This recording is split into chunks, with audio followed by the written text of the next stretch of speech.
ओम नमस्कार साथियों, हम सभी जानते हैं कि वृद्धावस्था में मनुष्य कुछ भी कर सकने में असमर्थ हो जाता है और शरीर भारी हो जाता है।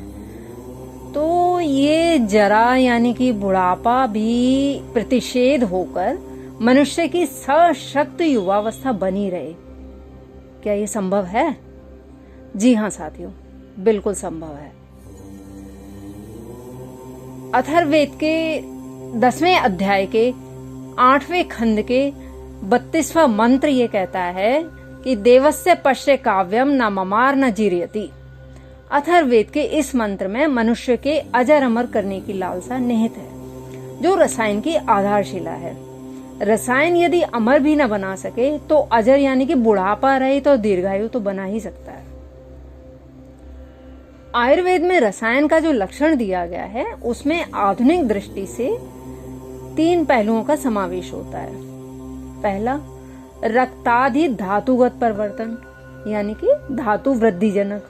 दूसरा, व्याधि क्षमत्वगत परिवर्तन यानी कि व्याधि प्रतिषेधक या व्याधि निवारक, रोग निवारक। तीसरा, अंतःस्रावय यानी कि हार्मोनगत परिवर्तन जो कि शक्तिदायक है। साथियों, सभी संहिताओं में रसायन का प्रकरण मिलता है। चरक और सुश्रुत में दिव्य औषधियों का इस कार्य में प्रयोग है। फॉर एग्जाम्पल, जीवंती, सहमाना, दर्भ, शतावार आदि अनेक औषधियों का विवरण आया है। ऋग्वेद में जो सोम का वर्णन है वही आगे चलकर पूरे रसायन का प्रतीक बना। शतपथ ब्राह्मण ग्रंथ जो कि यजुर्वेद से संबंधित है उसमें भी च्यवन की कथा आती है जो कि रसायन राज च्यवनप्राश का नायक है। अब वाजीकरण की बात करते हैं। वाजीकरण यानी कि वृक्ष चिकित्सा यानी कि जो यौन स्वास्थ्य और प्रजनन क्षमता को बेहतर बनाने के लिए जानी जाती है।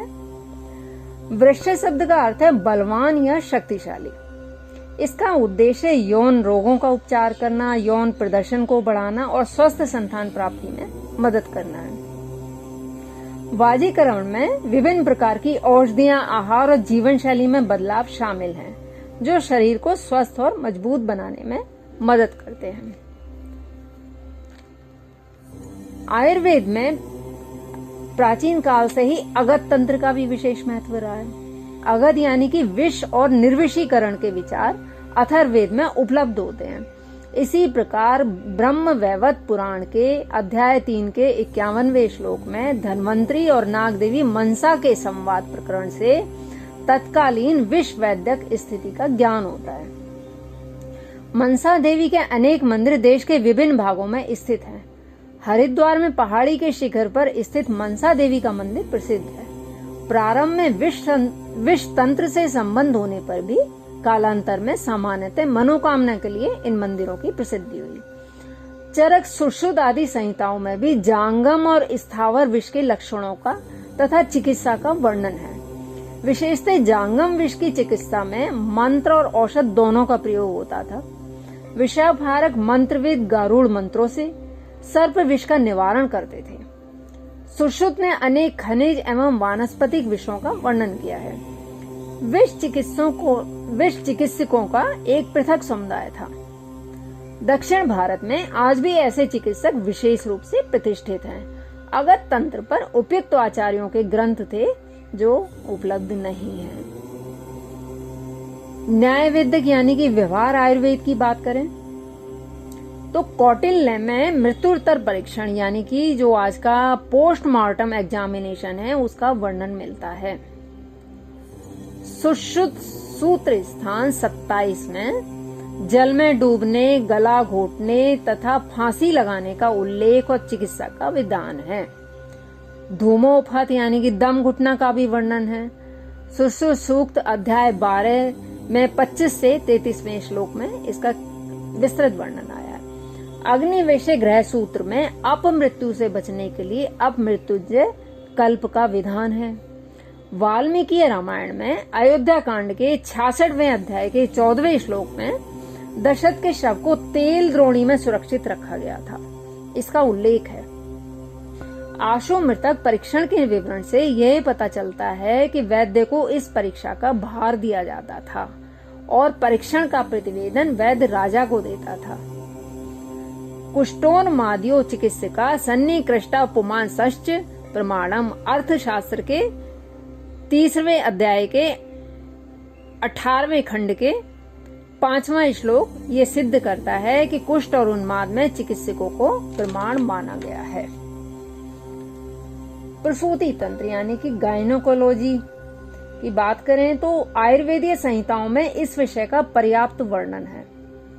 रजो दृष्टि से लेकर योनि व्यापक तक का विस्तृत विवेचन एवं चिकित्सा विधान किया गया है। अथर्ववेद में अन्य प्रजनांगों के साथ गवीनिके शब्द से डिंब नलिकाओं का निर्देश हुआ है और गर्भाधान में इनका महत्व बतलाया गया है। गर्भिणी के लिए मासानुमासिक यानी कि मंथ पर मंथ चर्या बताई गई है कि उसे क्या करना चाहिए, क्या नहीं करना चाहिए। पुंसवन और सीमांतोन्नयन संस्कार भी पहले होते थे। प्रसवकालीन यानी कि आफ्टर डिलीवरी व्यापतों का उपचार कहा गया है और एंटीनेटल, नेटल, पोस्ट नेटल जिनको कि प्राग प्रसव, प्रसवीय और प्रसवोत्तर तीनों अवस्थाओं की व्यवस्था की गई है। मूढ़ गर्भ के अनेक प्रकारों का वर्णन है। सुश्रुत निदान अध्याय 8 में आया हुआ है। 2 विशिष्ट संज्ञाओं में उपविष्टक और नागोदर का वर्णन किया गया है। अष्टांग हृदय उत्तर स्थान 2 में इसमें शस्त्र कर्म करने का विधान है। सुश्रुत चिकित्सा अध्याय 15 में इसका विस्तृत वर्णन सुश्रुत संहिता में स्पष्ट रूप से मिलता है। सीजरियन सेक्शन जो कि आज की उपलब्धि कही जाती है, उसका भी हमारे ऋषि मुनियों ने यानी कि उदर पाटन करके गर्भ को बाहर निकालने का भी विधान दिया है। सुश्रुत चिकित्सा स्थान अध्याय 8 के 11वें श्लोक से ये स्पष्ट दृष्टिगोचर होता है। यूरोप में यह शल्य क्रिया 16वीं शती के आसपास प्रारंभ हुआ। ब्रिटेन में ऐसा प्रथम शल्य कर्म 18वीं शती में हुआ। तो साथियों, हमारे यहाँ तो ये हजारों साल से चलता आ रहा है। सूतिकागार का वर्णन चरिक संहिता तरंगदर अध्याय 8 31 से 32वें श्लोक, सुश्रुत संहिता आदि में विस्तार से वर्णन किया गया है, जिससे तत्कालीन स्थिति का ज्ञान होता है यानी कि कितना प्रमाणिक है। कौमार भृत्य यानी कि बच्चों से संबंधित चिकित्सा, तो आयुर्वेद के 8 अंगों में इस अंग को काश्यप संहिता में सर्वश्रेष्ठ अंग माना गया। वस्तुतः शिशु पर ही सारा जगत आधारित है, अतः उसका महत्व उचित ही है। शिशु को जन्म लेते ही जात कर्म संस्कार और स्वर्णादि ये होते थे साथियों। मेध्य और आयुष यानी कि बच्चे की बुद्धि और उसकी आयु के विकास के लिए इन द्रव्यों के लेह का विधान था। अन्नप्राशन आदि संस्कारों का भी विधान था। बाल रोगों के प्रकरण में बाल ग्रहों का विस्तार से वर्णन है। कुमारागार का वर्णन चरिक संहिता सांगदर 8 अध्याय 8 से 60 से 68वें श्लोक में किया गया है। कुमार के खिलौने, वस्त्र, शैया आदि का विशद वर्णन है। बालकों को विकारों से बचाने के लिए रक्षा विधान का निर्देश है। अभिज्ञान शकुंतलम कालिदास, महाकवि कालिदास की रचना में दुष्यंत पुत्र भरत को मारीच कश्यप ने रक्षा निमित्त अपराजिता मूल यानी कि अपराजिता पौधे की जड़ का मणिबंध बांध दिया था। महाकवि कालिदास ने कुमार भृत्य कुशल वैद्यों का उल्लेख किया है, जो कि रघुवंश महाकाव्य जैसे काव्यों में स्पष्ट दिखता है। आपन सत्वायाम कौमार भृत्यो गर्भ कर्मणि प्रजने च व्यतीत। कौटिल्य के अर्थशास्त्र अध्याय 1 के 16वें खंड के 10वें श्लोक में इसका विवरण आया है कि कौटिल्य के इस वचन से पता चलता है कि कुमार भृत्य कुशल वैद्य ही गर्भावस्था तथा प्रसव आदि की देखभाल करते थे। अतः प्रसूति पृथक अंग न रखकर कौमार भृत्य के अंतर्गत रखा गया था। शल्य यानी कि सर्जरी की बात करें तो साथियों कुछ विवरण मैं अपनी पिछली वीडियो में दे चुकी हूँ। बाकी काशी प्राचीन काल में ही शल्य तंत्र का प्रधान केंद्र रही है। देवोदास धन्वंतरी ने सुश्रुत प्रभृति शिष्यों को यहीं शल्य की शिक्षा दी थी। तक्षशिला में भी शल्य तंत्र की उत्तम शिक्षण व्यवस्था थी। प्रसिद्ध शल्यविद जीवक वहीं का स्नातक था, जो सफलता पूर्वक उदर यानी कि पेट और मस्तिष्क यानी कि ब्रेन के शल्य कर्म करता था। किंतु साथियों शने शने इसका ह्रास होने लगा और मध्यकाल तक इसका क्षेत्र अत्यंत संकुचित हो गया। शालक्य तंत्र। सुश्रुत संहिता में तो शालक्य का वर्णन है ही, इसकी स्वतंत्र संहिताएं भी अनेक थी। इस संप्रदाय में अनेक आचार्य हुए हैं जिन्होंने अपनी अपनी विशिष्ट परंपरा का प्रवर्तन किया है। वैदिक वाङ्मय में शालक्य तंत्र की प्रभुत सामग्री उपलब्ध होती है। ब्राह्मण ग्रंथों में चक्षुष्य तथा कर्ण श्रवण का वर्णन है। कौशिक सूत्र में अक्षी रोगे भेषज दिया है, यानी कि नेत्र शरीर, नेत्र की चिकित्सा को वहां पर नेत्र शरीर का सूक्ष्म अध्ययन कर उसके विभिन्न अवयवों के विकारों और उनके निवारण का उपाय बतलाया गया है। इसी प्रकार कान, नाक, मुख, गला आदि के रोगों का वर्णन किया गया है। नेत्र रोगों के लिए अनेक अंजन वर्तिका निकाली गई। निमि और जनक, माता सीता के पिता महर्षि जनक से तो सभी परिचित ही हैं, शालक्य तंत्र के प्रवर्तक कहे गए हैं। इससे स्पष्ट है कि विदेह मिथिला शालक्य तंत्र की जन्मभूमि है। काशी यदि शल्य का केंद्र रहा तो मिथिला शालक्य का। सैन्य चिकित्सा की बात करें तो वैदिक काल से ही युद्ध के समय चिकित्सकों की उपस्थिति आवश्यक समझी गई।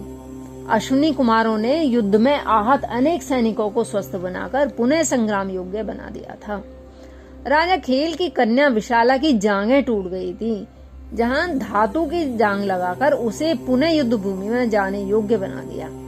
ऐसे अनेक प्रसंग हैं जिनसे वैदिक काल में समुन्नत सैन्य चिकित्सा विज्ञान का अनुमान होता है।